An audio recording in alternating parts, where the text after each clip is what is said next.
अरे यार, यहाँ कितने हैं? इसे सीधा 100 मान लो। पर कैसे महाराज? सन्निकट मान। हेलो, तो आइए उसी शेर की तरह स्मार्ट तरीके से आंसर देना सीखेंगे और एप्रोक्सीमेशन यानी सन्निकट मान सीख के उसकी तरह। मैं इंद्रमोहन कुमार आपका इस IMK study hub YouTube channel पे आपका सभी का स्वागत करता हूं। तो आइए बिना देर लेट किए हम लोग जल्दी शुरू कर लेते हैं। सन्निकट मान, जैसा कि आप बोर्ड पे देख रहे होंगे सन्निकट मान क्या होता है? तो सन्निकट मान होता क्या है? सबसे पहले सन्निकट मान की जरूरत क्यों पड़ी? सन्निकट मान, इसको इंग्लिश में बोलते हैं अप्रोक्सीमेशन वैल्यू या एस्टिमेशन वैल्यू, ठीक है? अप्रोक्सीमेशन या एस्टिमेशन। सन्निकट मान की जरूरत क्यों पड़ी? जरूरत इसीलिए पड़ी क्योंकि कोई भी चीज मान लेते हैं कि जैसे अब मान लेते हैं कि कुछ चीजें मतलब एक चेंजेज यानी कॉइन्स उस टाइप की, जैसे अगर कोई भी मान लेते हैं 2.1 यानी 2 रुपया 10 पैसा, इसको क्या बोलते हैं? इसको चलिए 2 रुपया 10 पैसा। अगर 2 रुपया 10 पैसा है तो 10 पैसा की हमें कॉइन्स नहीं मिली। 10 पैसे की कॉइन्स, छोटी छोटी कॉइन्स मेरे पास नहीं रहती है, जिसके कारण हम लोग को 10 पैसे देने में आसानी नहीं होती। 10 पैसे कहाँ से दूँ? इससे क्या होता है कि ये मतलब 10 पैसे हम मतलब एक्सचेंजेज नहीं कर पाते। कभी कभी बड़े बड़े आप आजकल तो देखते होंगे कि जब दुकानों में जाते हैं तो अगर मैं 500 का नोट देता हूँ तो फिर उसके पास चेंज नहीं होती, तो फिर मतलब हमको रिटर्न होना होता है। अगर 2 रुपये 10 पैसे का दाम है तो इसको अप्रॉक्स मान लिया जाता है कि आपको 2 रुपये देने हैं। अगर 2 रुपया 85 पैसे है, 2 रुपया 85 पैसा है तो इसको 2 रुपया आपसे नहीं लेगा, आपसे 3 रुपया ले लेता है। इसी को अप्रोक्सीमेशन वैल्यू बोलते हैं, सन्निकट मान बोलते हैं। मतलब 2.10 पैसा के निकट में क्या है? 2 रुपया है, 3 रुपया बहुत ज़्यादा हो जाता है, लेकिन इसमें 3 रुपया लेगा क्योंकि 85 पैसे लगभग 1 रुपया से कुछ ही कम होता है। मतलब इसीलिए उसको सन्निकट मान, इसीलिए सन्निकट मान की जरूरत पड़ी क्योंकि मेरे पास चेंजेज नहीं होते थे। जब हमारे पास चेंजेज रुपये नहीं रहेंगे तो फिर सन्निकट मान लेकर वो रुपया देने होते हैं या हमको उस सामान का वैल्यू अदा करना पड़ता है। तो सन्निकट मान की जरूरत पड़ी क्योंकि लाइफ में कभी कभी किसी सामान की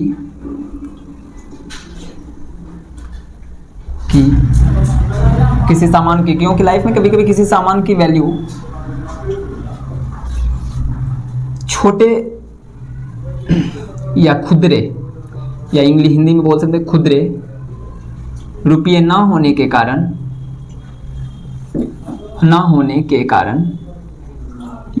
या अवेलेबल नहीं होने के कारण, यानी अवेलेबल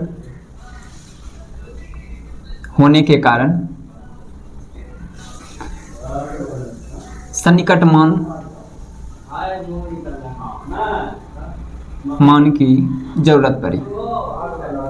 ठीक है, आपको लगभग समझ में आ गया होगा कि क्यों जरूरत पड़ी। जरूरत इसलिए पड़ी, मान लेते हैं अगर कोई भी चीज़ 5 रुपया 6 पैसा की है, 5 रुपया 10 पैसा की है, तो 5 रुपया 10 पैसा के आपको 10 पैसा देने के लिए मतलब आपको यानी 5 रुपये का यानी 1 रुपये का 10 पैसा का मतलब सिक्का ढूंढना पड़ेगा। तो इसीलिए उसको अप्रॉक्स मान लिया जाता है कि 5 रुपया ही देना है। ठीक है, तो इसीलिए सन्निकट मान की जरूरत है। सन्निकट मान निकालने की विधि क्या होती है? बस सन्निकट मान की विधि, अगर इसको कैसे निकालना है तो सन्निकट मान निकालने के लिए क्या करना होता है? जिस स्थान या अंक का सन्निकट मान निकालना है,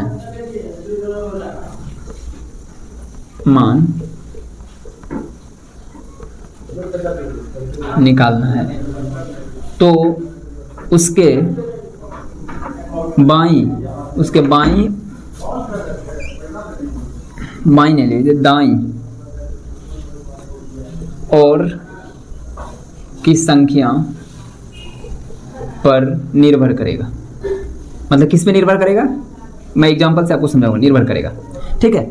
जिस संख्या या किसी संख्या के स्थान या अंक का सन्निकट मान निकालना है तो उसके दाईं ओर के अंक और की संख्या अंक मतलब दाईं ओर की अंक पर निर्भर करेगा। ठीक है, तो दाईं ओर के अंक पर यदि उसके दाएं का अंक 5 या 5 से अधिक होती है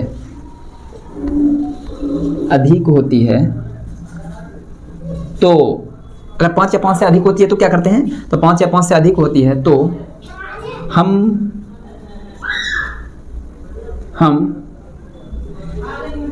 सन्निकट मान वाले संख्या, सन्निकट निकालने वाले अंक में एक जोड़ कर लिख देते हैं, एक जोड़ कर लिखते हैं, ठीक है। तो एक जोड़ कर लिखते हैं, ठीक है। तो आगे जैसे देखिए एक एग्जांपल से समझाते हैं। एग्जांपल अगर मान लेता हूं, अगर 4 5 3 8 में 3 का में दहाई का सन्निकट पूछे, दहाई का सन्निकट मान, अगर दहाई का सन्निकट मान पूछे तो हमको दहाई अंक देख लेना है, पहला दूसरा। तो दहाई अंक हमको 3 का सन्निकट मान निकालना है, 3 का सन्निकट मान। तो क्या होता है, जिस संख्या का सन्निकट मान निकालना है तो उसके दाईं ओर, मतलब इसके दाईं ओर कौन सी संख्या है, 8 है। क्या है, 8 है। अंक दाएं का अंक यदि 5 या 5 से अधिक है, 5 है या तो 5 से अधिक है, तो हम सन्निकट मान निकालने वाले संख्या में यानी 3 में क्या करेंगे, एक जोड़ देंगे, यानी एक जोड़ कर बाकी आगे वाला को 0 कर देंगे। जैसे तो क्या करूंगा इसको देखिए, तो इसमें क्या हो जाएगा, 5 3 में एक जोड़ दूंगा, क्या हो जाएगा 4, उसके बाद क्या है एक 0 बना दूंगा। तो ये हो गया दहाई का सन्निकट मान, यानी 3 में 38 का सन्निकट मान यही हो जाएगा, ठीक है। दहाई का सन्निकट मान सबसे पहले तो मैं तरीके से सिखाता हूँ। एक तरीका ये भी है दहाई का सन्निकट। इकाई का सन्निकट देख लीजिए, इकाई का सन्निकट जैसे कोई संख्या का एक सन्निकट,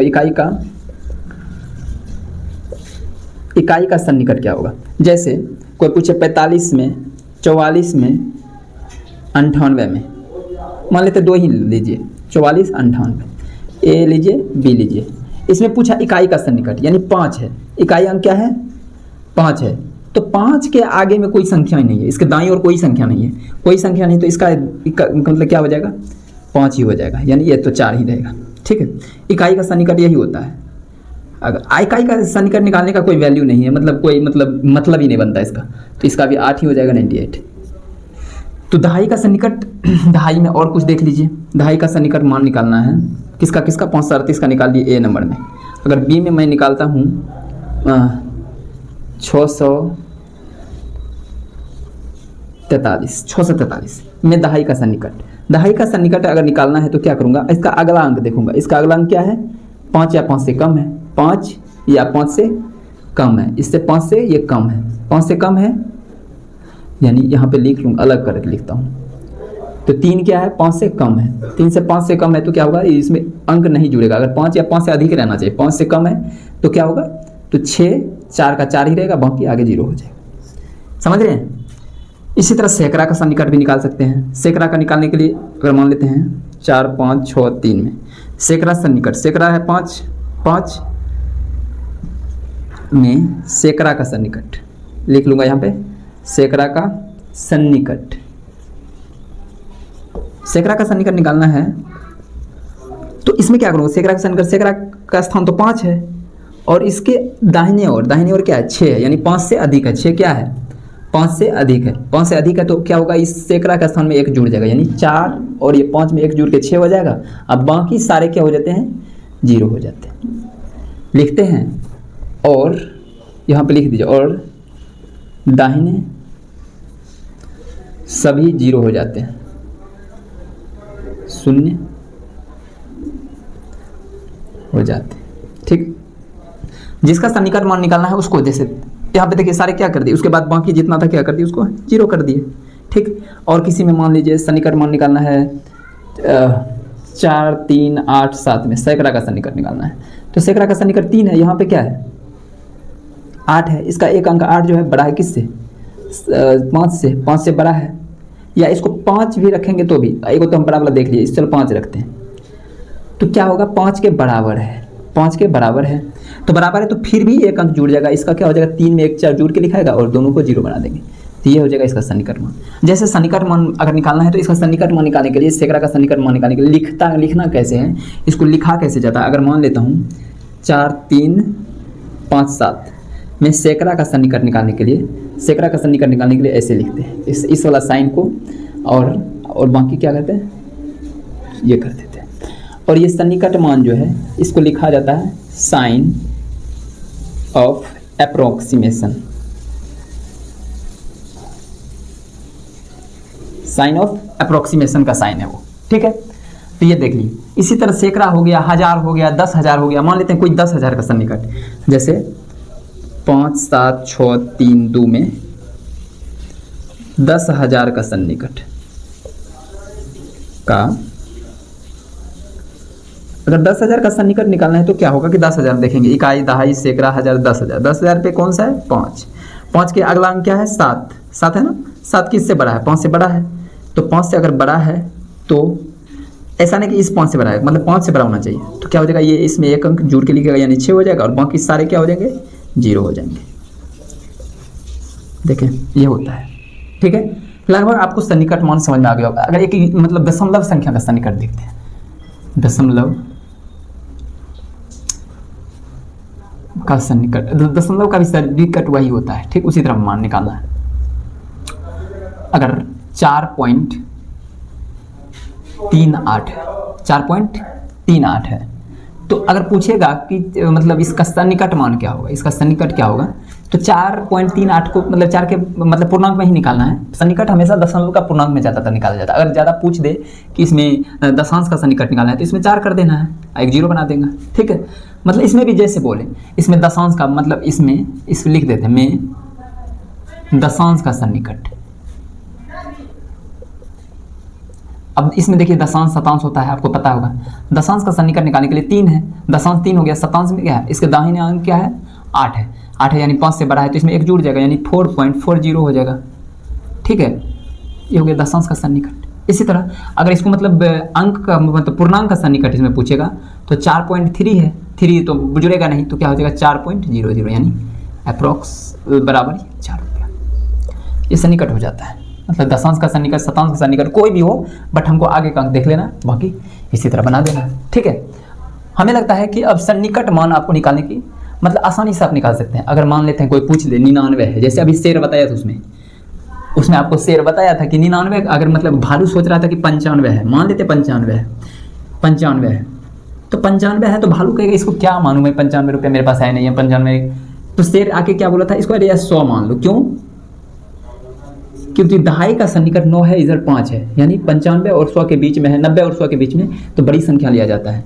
इसका सन्निकट मान क्या होता है? 90 और 100 के बीच का संख्या है ये, 90 और 100 के बीच का संख्या है, तो इसमें बड़ा वाला लिया जाता है, बड़ा वाला अंक लेके उसको 100 मान लिया जाता है, ठीक है। हम 90 भी मान सकते हैं, लेकिन 90 नहीं माना जाता है, हमको बड़ा लिया जाता है, इसीलिए 5 या 5 से अधिक होने पे 1 जोड़ दिया जाता है, ठीक है।